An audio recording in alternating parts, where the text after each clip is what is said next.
यशवंतराव चव्हाण यांचा स्मृती दिन आहे। या निमित्तानं उपमुख्यमंत्री अजित पवारांनी प्रीती संगमावरती जाऊन अभिवादन केलं आणि यावेळी त्यांनी यशवंतराव चव्हाणांच्या आठवणींना उजाळा दिला। माजी मुख्यमंत्री दिवंगत यशवंतराव चव्हाण यांची आज पुण्यतिथी आहे। या निमित्तानं मुख्यमंत्री एकनाथ शिंदे कराडला जाऊन यशवंतराव चव्हाण यांच्या प्रीती संगमावरील स्मृतीस्थळी अभिवादन करणार आहेत।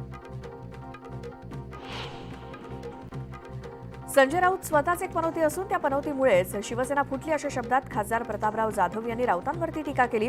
दुसऱ्याला पनौती म्हणण्यापेक्षा संजय राऊतांनी गोव्यात जाऊन ज्या उमेदवारांचा प्रचार केला त्यांना 3 अंकात सुद्धा मतं मिळाली नाहीत असं खासदार प्रतापराव जाधव म्हणाले।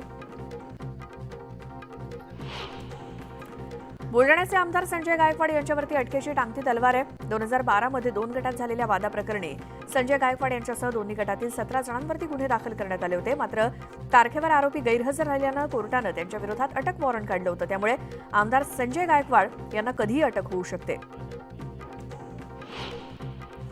राजस्थानात सत्तेत आलो तर केवळ 450 रुपयात गॅस सिलेंडर देण्याचं आश्वासन भाजपनं दिलंय। यावरून शरद पवार गटाच्या नेत्या रोहिणी खडसेंनी भाजपवरती निशाणा साधला। जर राजस्थानमध्ये 450 रुपयात सिलेंडर देऊ शकता तर महाराष्ट्रातील महिलांचा काय दोष असा सवाल रोहिणी खडसेंनी केला।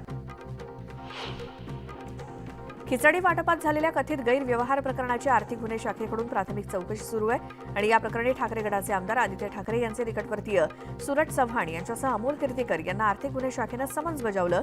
त्यांना चौकशीसाठी हजर राहण्याचे आदेश देण्यात आले। हिंगोलीच्या गोरेगाव माजोड या परिसरातील शेतकऱ्यांनी बँकांचं कर्ज फेडण्यासाठी चक्क स्वतःचे किडनी, लिव्हर, डोळे हे अवयव विक्रीला काढून अनोखं आंदोलन सुरू केलंय। सरकारनं हे अवयव खरेदी करून कर्ज फेडण्याची विनंती या शेतकऱ्यांनी केली आहे। दरम्यान हे शेतकरी मुंबईकडे रवाना झालेत आणि मंत्रालयावरती धडक देऊन मुख्यमंत्र्यांची भेट घेणार आहेत। अमरावती विद्यापीठातील सभागृहाचे पालकमंत्री चंद्रकांत पाटील यांच्या हस्ते लोकार्पण झालं। मात्र या लोकार्पणाच्या पत्रिकेत पालकमंत्री चंद्रकांत पाटील, हर्षवर्धन देशमुख तसंच कुलगुरूंच्या नावाचा उल्लेख होता। यावरून भाजपचे खासदार अनिल बोंडे यांनी संताप व्यक्त केला। अमरावती विद्यापीठ हायजॅक करण्याचा प्रयत्न सुरू असून या प्रकरणी कुलसचिव तुषार देशमुख यांच्या निलंबनाची मागणी त्यांनी केली। हिंगोलीमध्ये एसटी महामंडळाच्या बसवरती अज्ञातानं दगडफेक केल्याची घटना घडली। हिंगोली ते औंढा रोडवरील आरटीओ कार्यालयाजवळ ही घटना घडली। शेगाव ते नांदेडकडे जाणाऱ्या बसवरती अज्ञातानं दगड मारल्यानं बसच्या काचा फुटल्या आणि नुकसान झालं। सुदैवाने या घटनेत कोणत्याही प्रवाशाला इजा झाली नाही। सांगलीमध्ये अंगणवाडी सेविकांनी जिल्हा परिषद कार्यालयावरती धडक मोर्चा काढला।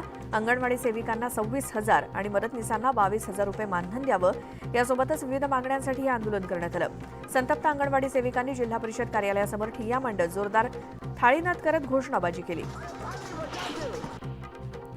अंतरवाली सराटीत मराठा आंदोलनादरम्यान झालेल्या दगडफेक प्रकरणी 4 जणांना पोलिसांनी अटक केली। ऋषिकेश बेद्रे, शनिदेव शिरसाट, कैलास सुखसे आणि निलेश राठोडला अटक झाली। चौकशी केली असता ऋषिकेश बेद्रेजवळ एक गावठी पिस्तूल आणि जिवंत काडतूस सापडली। राज्य सरकारनं जायकवाडी धरणातून मराठवाड्याला पाणी सोडण्याचे आदेश दिलेत। यानंतर नाशिकच्या दारणा धरणातून जायकवाडी धरणात पाणी सोडण्यात आलंय। धरणातून 100 क्युसेक वेगानं पाण्याचा विसर्ग सुरू करण्यात आलाय। त्यामुळे नदीकाठच्या गावांना सतर्कतेचा इशारा देण्यात आलाय। राज्यातील 10 जिल्ह्यातील 355 गावं आणि 959 वाड्यांमध्ये 377 टँकर्सनी पाणी पुरवठा होतोय। टँकर सुरू असलेल्या 10 जिल्ह्यांपैकी 8 जिल्ह्यांना 19.53 कोटी रुपयांचा निधी वितरित करण्यात आलाय। राज्यात रविवारी कोकण, दक्षिण महाराष्ट्र आणि मराठवाड्यात वादळी वारे, मेघगर्जना आणि विजेच्या कडकडाटासह पाऊस पडण्याची शक्यता आहे। छत्रपती संभाजीनगर, नंदुरबार, धुळे आणि नाशिक जिल्ह्यात पावसाचा गारपीट होण्याचा अंदाज आहे। जळगाव जिल्ह्यात पुढचे 2 दिवस पावसाची शक्यता वर्तवण्यात आली आहे। गारपीट आणि वादळी वाऱ्यासह पावसाचा अंदाज आहे। त्यामुळे जिल्ह्यातील शेतकऱ्यांनी खबरदारी घ्यावी असं आवाहन जिल्हा कृषी अधीक्षकांनी केलं। जळगाव तालुक्यातील कुणबी नोंदणी शोधण्याचं काम सुरू असून आतापर्यंत जळगाव तहसील कार्यालयाकडून 2,55,489 कागदपत्रांची तपासणी झाली। यात 16,973 कुणबी नोंदी आढळल्या। जळगाव जिल्ह्यात यंदाच्या खरीप हंगामात कापसाच्या लागवडीत मोठी घट झाली आहे। कापसाला कमी भाव, लागवडीचा खर्च जास्त पण उत्पन्न कमी या कारणांमुळे शेतकरी इतर पिकांकडे वळले। त्यामुळे कापूस लागवडीत तब्बल 14,000 हेक्टरनं घट झाली। देशातील बाजारात सोयाबीनचे भाव स्थिर आहेत. सोयाबीनला प्रति क्विंटल 4,800 ते 5,100 रुपयांच्या दरम्यान भाव मिळतोय. यापुढील काळातही सोयाबीनचे भाव स्थिर राहू शकतात असा अंदाज सोयाबीन बाजारातील अभ्यासकांनी व्यक्त केलाय. आंतरराष्ट्रीय बाजारात कापसाचे वायदे स्थिर आहेत, तर बाजार समित्यांमध्ये देखील कापसाचा दर स्थिर आहे. देशातील बाजारात कापसाला प्रति क्विंटल 6,800 ते 7,400 रुपयांचा भाव मिळतोय. बाजारातील कापसाची आवक गेल्या काही दिवसांपासून स्थिरावली आहे. यापुढील काळातही कापूस आवक सरासरीपेक्षा कमीच राहण्याचा अंदाज आहे. ज्वारीला बाजारात चांगला भाव मिळतोय. ज्वारीच्या भावात मागील आठवड्यापासून चांगली वाढ झाली आणि सरासरी भाव 4,000 ते 5,000 रुपयांच्या दरम्यान आहे. यंदा कमी पाऊस, कमी पेरा आणि कमी पाणी टंचाईमुळे ज्वारीच्या उत्पादनात घट होण्याचा अंदाज आहे. परिणामी ज्वारीच्या भावाला चांगला आधार मिळू शकतो असा अंदाज व्यापाऱ्यांनी व्यक्त केलाय. टोमॅटोच्या भावात मागील आठवड्याभरात सुधारणा दिसून आली. सध्या टोमॅटोला प्रति क्विंटल सरासरी 2,500 ते 3,000 रुपयांचा भाव मिळतोय. टोमॅटोचा भाव उत्पादन खर्चाच्या पातळीपेक्षा काहीसा वाढल्याचं शेतकरी सांगतायत. टोमॅटोच्या भावात आणखी सुधारणा दिसू शकते असा अंदाज आहे. राज्यातील बाजारात उडदाचे भाव स्थिरावलेत आणि नव्या उडदाची आवक अनेक बाजारांमध्ये सुरू झाली आहे. त्यामुळे उडदाच्या भावातील तेजी थांबली आणि सध्या उडदाचे भाव 8,000 ते 9,000 रुपयांच्या दरम्यान आहेत. यंदा देशातील उडीद उत्पादन गरजेपेक्षा कमीच झालंय. त्यामुळे सणांच्या काळात उडदाच्या डाळीला चांगला उठाव राहू शकतो. राज्यात सर्वत्र ज्वारीची आवक कमी झाली आहे. बाजारभाव वाढू लागलेत. मुंबई बाजार समितीत ज्वारीला प्रति किलो 35 ते 72 रुपयाचा विक्रमी भाव मिळालाय. किरकोळ मार्केटमध्ये सुद्धा ज्वारी 60 ते 80 रुपये किलो दरानं विकली जाते. पुढील काही महिने बाजारभाव तेजीतच राहण्याची शक्यता आहे. यंदाच्या मान्सूनच्या लहरीपणाचा फटका बासमतीच्या उत्पादनाला बसलाय. भाताच्या ओंबी अवस्थेत आलेला पावसाचा खंड आणि ऐन काढणीच्या हंगामात झालेल्या अवकाळी पावसानं भात पिकाच्या नुकसानीमुळे तांदळाचं उत्पादन घटलंय. तर निर्यातीत देखील मागणी वाढल्यानं दरामध्ये गेल्या वर्षीच्या तुलनेत क्विंटल मागे 500 ते 1,000 रुपयांची वाढ झाली आहे. मुरबाड तालुक्यातील कोडोली एमआयडीसीमुळे प्रदूषणात मोठी वाढ झाली आणि या प्रदूषणाचा फटका मुरबाडसह आजूबाजूच्या गावांना बसतोय. श्वसनाच्या आजाराचं प्रमाण वाढण्याची शक्यता निर्माण झाल्यानं नागरिक चिंतेत आहेत. हवेची गुणवत्ता कायम राखण्यासाठी कोर्टानं आखून दिलेल्या मार्गदर्शक तत्वांचं उल्लंघन करणाऱ्यांविरोधात ठाणे महापालिकेनं कारवाई सुरू केली. हवा प्रदूषण करणाऱ्या 132 वाहनांवरती पालिकेनं कारवाई केली असून 4,83,000 रुपयांचा दंड वसूल केलाय. रेल्वे रुळांची दुरुस्ती, ओव्हरहेड वायर आणि सिग्नल यंत्रणेच्या देखभाल दुरुस्तीसाठी पश्चिम रेल्वेवरती आज रात्रकालीन ब्लॉक घेण्यात येणार आहे.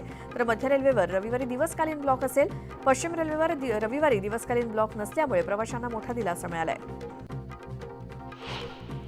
ठाण्यातील सॅटिस पुलावरती प्रवाशांची होणारी गर्दी टाळण्यासाठी तसंच गावदेवी बस थांब्याचा वापर नागरिकांकडून केला जावा यासाठी काही बसगाड्यांची वाहतूक गावदेवी भागातून करण्याचा निर्णय ठाणे परिवहन उपक्रमानं घेतलाय. शास्त्रीनगर, उपवन, गावणबाग आणि शिवाईनगर या बस फेऱ्या आता गावदेवी बस थांब्यावरून होणार आहेत. जळगावच्या भुसावळ येथील शासकीय विश्रामगृहाचा वीज पुरवठा वीज वितरण विभागानं खंडित केलाय. 6 महिन्याचे 2,82,000 रुपये इतकं वीज बिल थकवल्यामुळे ही कारवाई करण्यात आली आहे.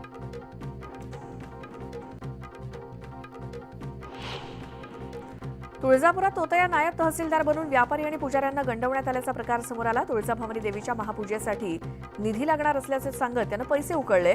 या घटनेचं फुटेज समोर आलं असून या प्रकरणी फरार आरोपीचा शोध सुरू आहे.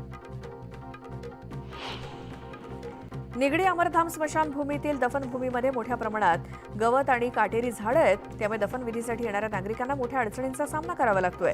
दरम्यान येत्या 8 दिवसात दफनभूमीतील गवतांच्या छाटणीचं काम सुरू करण्यात यावं, अन्यथा क्षेत्रीय अधिकारी आणि आरोग्य अधिकारी यांना दफनभूमीतील गवताचा हार घालू असा इशारा सामाजिक कार्यकर्ते दीपक खैरनार यांनी दिला. मध्य रेल्वेच्या भोपाळ विभागातील बुधनी बरखेरा या स्थानकादरम्यान 3री लाईन सुरू करण्यासाठी नॉन इंटरलॉकिंगचं काम केलं जाते आणि या कामामुळे भुसावळ विभागातून धावणाऱ्या 24 रेल्वे गाड्या रद्द करण्यात आल्या. तर 8 गाड्यांच्या मार्गामध्ये बदल करण्यात आलाय. यामुळे प्रवाशांचे हाल होत आहेत. 27 नोव्हेंबर ते 6 डिसेंबर दरम्यान 4 किंवा 24 गाड्या रद्द करण्यात आल्या.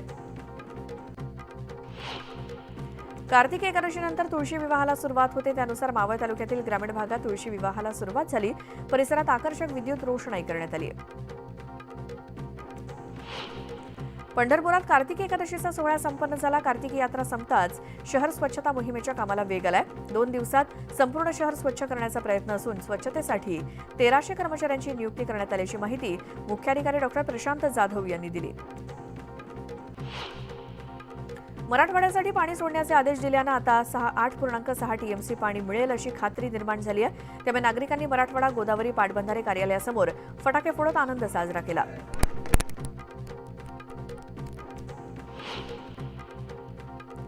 पिंपरी चिंचवड शहरामध्ये लघु उद्योग आणि आस्थापनांवरील पाट्या अजूनही इंग्रजीतच आहेत. न्यायालयाच्या आदेशानुसार या पाट्या बदलून मराठीमध्ये केल्या गेल्या नाहीत तर मनसे स्टाईलनं आंदोलन करण्यात येईल असा इशारा मनसे पदाधिकाऱ्यांनी दिला. यशराज फिल्म्सच्या स्पाय युनिव्हर्समध्ये अभिनेता आमिर खानची एंट्री होणार असल्याची चर्चा आहे. या संदर्भात सलमान खानने एका मुलाखतीत माहिती दिली. नुकताच सलमानच्या टायगर 3 या सिनेमात शाहरुख आणि ऋतिकचा कॅमिओ पाहायला मिळाला आणि आता यात आमिर खानची सुद्धा एंट्री होणार आहे. अभिनेत्री अनन्या पांडेनं नुकतंच आलिशान घर खरेदी केलं. अनन्यानं तिच्या नवीन घराचे फोटो सोशल मीडियावर शेअर केलेत. विशेष म्हणजे गौरी खाननं अनन्याच्या घराचं इंटेरियर डेकोरेशन केलंय.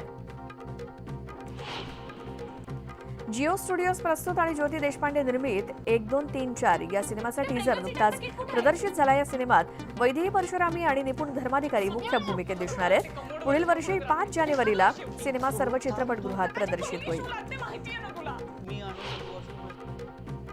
बिग बॉसच्या घरात लवकरच एंट्री होणाऱ्या सेलिब्रिटींच्या लाडक्या ओरीची. गेल्या काही दिवसांपासून ओरी बिग बॉसमध्ये एंट्री घेणार असल्याच्या चर्चा सुरू होत्या. अखेर बिग बॉसच्या निर्मात्यांकडून प्रसिद्ध करण्यात आलेल्या नव्या प्रोमोमुळे ओरी घरात एंट्री घेत असल्याच्या बातमीवरती शिक्कामोर्तब झालाय.